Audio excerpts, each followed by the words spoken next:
Michael Jackson, Prince, FKA Twigs, Doja Cat, Frank Ocean, Halsey, Tyler the Creator, Erykah Badu, Lady Gaga, Clairo, Young Thug, Benson Boone, JoJo Siwa. Everybody has a gender identity and a sexual orientation. Everybody expresses themselves differently in this way. Gender identity and expression and sexuality are not just important in the way society is organized today. It always has been, and it always will be. But it is also a segment of the occult and esoteric realms. I'm going to express why some artists succeed and others struggle. And I'm going to do this using a classification system that I developed using esoteric concepts and frameworks. The as above, so below principle can show us a lot and can make the unseen seen in ways you've never thought before. The account of creation, according to the Bible, is not just the creation of all that is. It's not just the creation of the universe. It's also the creation of man and woman. This brings with it all of the trials and tribulations that comes with being a man or a woman. In fact, the story in Adam and Eve showcases the very nature of what it means to be human from one of the two sexes. Eve is created from Adam's rib, which immediately makes a secondary nature to womanhood because of this part of the story. Now, we're not going to focus on human history and the entire struggle between men and women. That is inherently obvious before this video, but it is prevalent even before the fall of man, that there is a separation between man and women. In fact, in many interpretations and artistic pieces that show Adam and Eve, there's always something in between them. The tree of life. And in these depictions, the serpent is always shown within this tree. Now, within cinematography, there is a type of shot that is supposed to show a disconnect between two individuals within a film. Within the film, something will be placed in between the two actors, and this is to show a separation. Now, this is the artistic representation between Adam and Eve that is shown here, and here, and here, and here, and here, and here. I'm sure you get it. And if we track the story of Adam and Eve, what happens? Eve takes the apple, or whatever the fruit was, the forbidden fruit. They actually never said what it was. And she eats of it. But why? Why is this important? Well, we need to look at what the serpent promised Eve if she ate of it. Not only was she disobeying God, but we need to think about why she disobeyed God. But before we get into why she disobeyed God, we need to look at serpent worship throughout the world. Snake and serpent worship is prevalent all over the globe. We have the winged serpent, Quetzalcoatl. We have dragons from China. We have the stories of giant dragons from Europe as well. And some have chosen to worship those snake beings. Now, the symbology with the serpent is extremely important, and we are going to see it become prevalent throughout this long theory journey. But the snake worship is a Promethean archetype, one that bears light and brings light. It represents knowledge. And the reason that Eve chooses to defy God is because of the promise the serpent gives. Genesis 3:5 says, "For the day you will eat from it, your eyes will be opened, and you will become like God." Now, when we look at this photo and we see the separation between Adam and Eve, we see what connects them. It is the serpent. As they both reach up to touch the serpent to grab the fruit from it, they too can be like God. Now, these two converging in this moment and coming together is an alchemical process where there is a merging between Adam and Eve from both sides of humanity. The most fundamental thing of humanity, something we are born with. You could say that our sex is the only thing we are born with. You are born with a penis, or you are born with a vagina. And this convergence at the tree via the serpent itself, in the attempt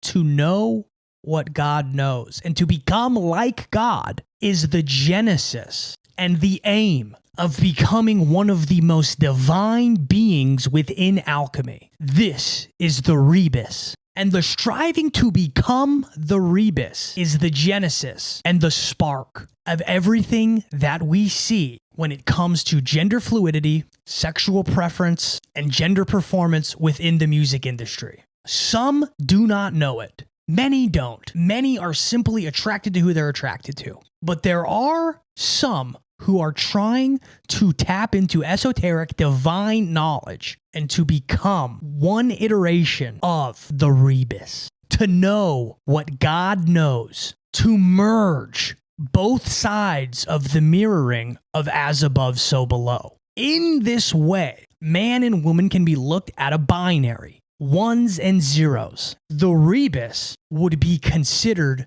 a 2. But before we get to the Rebus and what the Rebus is, we must first look at something else, something more attainable. Now, this thing that is more attainable is brought about by a deity named Baphomet. But before we even get there, we must first talk about and break down various strategies and ways in which one can ascend the ladder to become the Rebus and may hopefully settle for being a eunuch of the music industry. Now, the coming together of man and woman via the serpent, via the forbidden fruit, gives you the Rebus. Now, let's think of the symbology behind this image in and of itself and what it has sparked and what this symbol has turned into over time. In this image, the serpent is coiled around the tree of knowledge, the tree of life, of good and evil, offering Eve this forbidden fruit. The serpent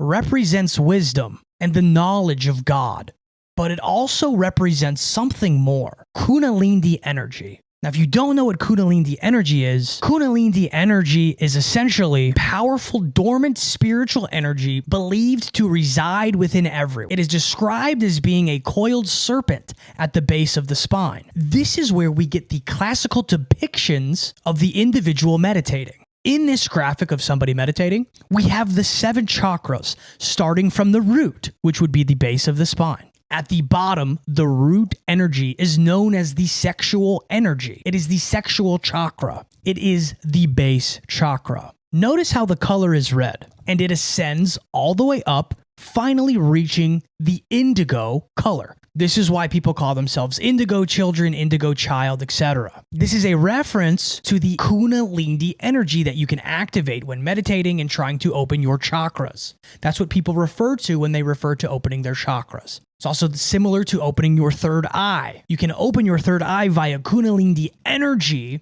and excreting the sacred serum up your spinal column via meditation. And it's interesting how it directly reflects to the snake, the coiled serpent, being at the base of the spine, residing in the base chakra. Now being paralleled with being at the top of the tree, offering this fruit that gives you knowledge of God, knowledge in your mind. And this tree of knowledge represents the duality incarnate within good and evil. This gives Adam and Eve the awareness of opposites itself by eating the forbidden fruit. Now, the act of eating within the occult is often seen as the first step within the great work. The great work within the occult is known as the movement from innocence into gnosis. Gnosis is divine knowledge from God, or from something that can offer you something to make you like God. This unifies Adam and Eve because now they are able to see the opposites. They're able to see one another for what they are. A duality within humanity. But it's also what causes the fall. And the attempt to become the Rebus is what you can be after the fall has been redeemed. Again, we're not there yet. But how we get there is through a journey from division into unity, from becoming an Adam or an Eve into a Rebus. Now, what a Rebus is, the Rebus is the ultimate androgynous being, representing the union of opposites, the combination of man and woman. And it doesn't mean being half man, half woman. It means being fully both. The Rebus is depicted as having the head of a man and the head of a woman. It represents the reconciliation of opposites, the reconciliation of heaven and earth, of body and spirit, the material becoming immaterial spirit. Think of it as God and Satan literally merging. This is what the occult is striving to become. The occult within this nature and in this esoteric framework does not want to be God. It wants to be man as God. It wants to be immaterial matter. And the things we will see and the spectacles individuals and artists will put on to become this rebus begins with simple performative acts and ends with some of the most insane and altering things I've seen in my research yet. Let's begin our journey to becoming the rebus. Now, in order to further understand what it means and what it takes to become a rebus, we must first explore all of the various actions one can take using their gender identity and their sexuality in order to further themselves to get closer to what is considered this perfect being, esoterically and within the occult. But also, let's explore the drawbacks if you fail, because there are drawbacks. And it's exactly what we see with Benson Boone and various other celebrities and musicians who have tried to exploit the esoteric divinity that is the rebus. Now, at the base of this pyramid, we have androgyny. Now, androgyny is when one's appearance is partly male and partly female, so much so it is indeterminate what gender or sex that they are. An outdated way of describing this is having the physical characteristics of both sexes. However, having the identity of both sexes actually makes it to where it is indeterminate and you therefore have none. You are androgynous. One person who has succeeded in using this practice is David Bowie. David Bowie's identity is not steeped in his androgyny. It is steeped in the fact that he is David Bowie. His music, his artistry, his performative nature is in the forefront. And his androgyny is a second or even tertiary characteristic of his as an artist. It is an interesting caveat. It is not the focal point of his being. An artist where I think they kind of failed at this androgyny, personally, is Harry Styles. Harry Styles didn't start wearing dresses. Dresses started wearing Harry Styles. And we are going to see a theme of people who try to exploit this very fragile thing end up failing miserably. And in my opinion, Harry Styles is one of these people. Other artists I feel use this androgyny are artists like Young Thug. The cover of his Jeffrey album was massive, and it was the buzz of the hip-hop world. We do have other artists who sort of stray into this realm of androgyny, such as Grimes, FKA Twigs, early Manson, but they are of another subcategory. And as we continue on this pyramid, that is both a pyramid and an inverted pyramid due to the nature of as above, so below, which I will explain later, we get to bisexuality, which in my opinion is the initiation ritual into ascending up this pyramid. In 2025, being a musician, and especially a mainstream one, it almost feels like bisexuality is a staple and it has to be a part of your pack as an artist. Tyler, the Creator, Billie Eilish, Clairo, Chappell Roan. And in this video, I am not here to question that. But what I am here to do is to discuss the esoteric and occultic nature of claiming bisexuality. You see, with androgyny, what you are doing is you are outwardly expressing oneself, so much so that within this binary, this rebus binary, you are a zero. You are neither sex. But with bisexuality, you are taking from both, making you a one. Now, there are artists who do this well and artists who don't do this well. Artists who use this as something that is hardly mentioned and that is almost an afterthought. And then artists who make it their entire personality. Frank Ocean is somebody who just happens to be bisexual. Chappell Roan is someone who makes it a point to highlight the fact that she is bisexual or a lesbian even, despite the things I have heard from inside sources. Clairo is another one who it almost seems like she tacked on the fact that she was bisexual after she found out it would get her more attention. Billie Eilish is another one. Whereas with Eilish, it's more in line with Frank Ocean, where it seems like a secondary sort of thing. But again, none of these people outwardly date people of the same sex. I think besides Frank Ocean. Tyler, the Creator, is another one. And I understand their dating lives are not public, and really it's none of my business. But it is my business when they make it my business by telling me what their sexuality is, especially when they don't even know that these are the esoteric implications of what they're doing. They are hacking into a spiritual mainframe that they do not understand. In this image of the Rebus, we see all 5 of the elements: earth, water, fire, and air. And the reason those elements are surrounding the Rebus is because the Rebus is the master of all of the elements, because it is considered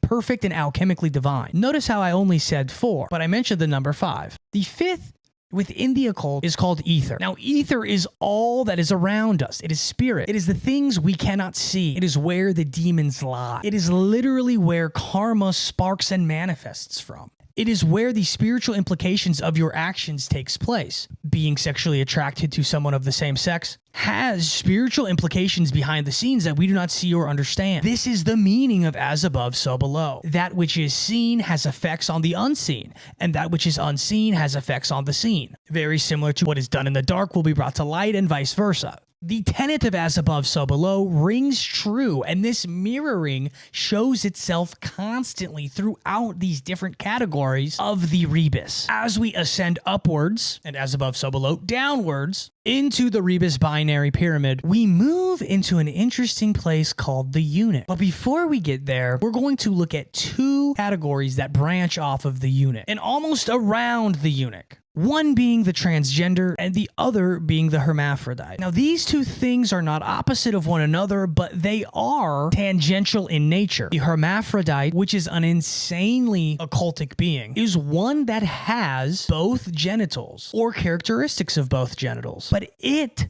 much like the androgynous being, is considered neither sex due to this. The hermaphrodite is both, therefore neither. It is neither fully one. Now, this is where we begin to get very interesting with this topic. This represents a sort of union of opposites. It is almost like an echo of the Rebus. Now, examples of this would be early Marilyn Manson, where he was wearing the breastplate and performing sexual acts on stage. I would also say Bjork is sort of in this hermaphrodite category. Now, this is where the categories begin to become priestly. And what I mean by this is there is something innate within these natures that feels much different than being androgynous or being bisexual. Manson's energy and Manson's aura is much different than that of the androgynous Boy George or the androgynous David Bowie. If you really try to feel that energy, it feels completely different. Now, the bisexual represents the first rupture within the duality of the 2 sexes, but the hermaphrodite represents almost like a prototype, a pre-dual origin to sex itself. It is almost like the fetus of a Rebus. Now, this, as I said, is tangential to someone who is transgender. Now, transgender is the embodiment of the inversion that we see within the occult. And occultically, this is considered sacred because what it does is it embodies the being and the deity Baphomet. This is where we get into a subcategory that I am calling and dubbing the High Priestess of Moloch. Now, I know what you're thinking. Baphomet and Moloch are not the same deity, and I'm going to explain that in a moment. But through my research, I have deduced that these high priestesses of the music industry, and they are priestesses, are using Baphomet as a tool and as an instrument for Moloch. Now, that is something I'm going to get into in a later long theory that I'm already working on, titled The High Priestess of Moloch Using Baphomet to Weaponize Femininity. We're not even there yet. But let's break down Baphomet and its origins. So Baphomet is insanely misunderstood, and people get Baphomet wrong all of the time. Baphomet was a deity that was created in the 1300s by the Knights Templar, actually, and it represented the synthesis between Gnostic and Christian ideas. Some even believe that it represented the synthesis of Islamic ideas and Christian ideas at the time. The Knights Templar would use this symbol of Baphomet to signify and send messages to one another and to signify within the Knights Templar who other Gnostics were. They were synthesizing these ideas, and it goes all the way back to these secret societies. What repopularized Baphomet was Eliphas Levi in his 1854 book Dogme el Ritual de la Haguate Mage, which is the doctrine of the ritual of high magic. And this is where we get the contemporary image of the goat-headed winged androgynous humanoid that levitates. Now, the pure origins of Baphomet are highly contested. Some believe it is what I just said about the Knights Templar, and others believe it is Levi. I believe a little bit of both, but what Baphomet represents is the transmutative nature. You have the goat head, representing earthly instincts and carnal nature. But you also have the breasts, the human breasts that represent feminine energy, nurturing and duality. You have the torch on the head, which represents the divine illumination, which also touches on the forbidden fruit that we see Adam and Eve partaking from. And of course, we see androgyny and the coming together of both sexes. We also see the one up, one down arms, representing as above, so below. See how these symbols permeate everything. They're in everything. Every single thing is a symbol. It's everywhere. And we often get it wrong now. People get it wrong. People think Baphomet is the devil. Now, in a way it is, but Baphomet is Baphomet. And if you know the particularities, you know how to protect yourself from them. And do you remember where I was talking in the beginning of this episode, the tree of knowledge and the serpent that's wrapped around it, that is presenting itself to Adam and Eve to eat of the forbidden fruit? That is what is on the stomach of Baphomet. Baphomet is used as a transmutative deity to represent inversion. And this inversion represents a reclamation of that which is divinely given. You are reclaiming through your own ego and your own identity what you want over what the universe or God has given you. You are taking charge of the one thing I mentioned in the beginning of this video was given to you. You were born with a penis or with a vagina. Transgenderism is taking that and saying, I am taking charge of this. Cultically, it is very powerful. And this subcategory of Baphomet priestesses is represented by people like Erykah Badu, who literally wore a BBL bodysuit with hooves at the Billboard Women in Music Awards. We also have people like Gaga, in my opinion, Doja Cat, even though I think she's a baddie. FKA Twigs, who also represents this kind of androgynous nature. And in my opinion, Michelle, Lemmy, and Marina Abramovich. Now, ultimately, it is a Malachian thing through Baphomet, through this sort of transfiguration. And of course, there are transgender artists like Sophie, who unfortunately had a tragic ending, which I have talked about in my Charlie XCX long theory. And there is a ton of occultic subtext in that and everything that happened. Dying at 3 a.m. under the full moon. Tons of insane things happened with that, especially after Charlie XCX announced publicly that she was undertaking the left-hand path, had a photo shoot where she was eating an apple, literally representing the forbidden fruit I've been talking about so much, and did a photo shoot where her right hand is literally cut off. Now, if you don't know what I'm talking about, the right-hand path within the occult symbolizes taking a more righteous path. The left-hand path being the dark path. In fact, in many Adam and Eve paintings, Eve is taking the apple with her left hand. These are the paths you can take in the great work of becoming, as I talked about earlier in this video. The right-hand path represents order, tradition, selflessness, transcendence, and unity with the divine. Basically, surrendering to God. That's why Jesus Christ is at the right hand of God. But the left-hand path represents rebellion and individualism. Ego deification, taboo, and occult power. The goal is to exalt the self as the divine and to become a god unto oneself. And that is what the Rebus is. The Rebus is the final destination of practicing all of these sexual things occultically. It is the end of the great work of becoming and exalting the self as divine. Just like we see in this image, where the Rebus is literally standing on top of the world with the dragon or Satan at its foot, breathing the fire, which represents the Promethean flame that is knowledge in and of itself, that was given the knowledge of God.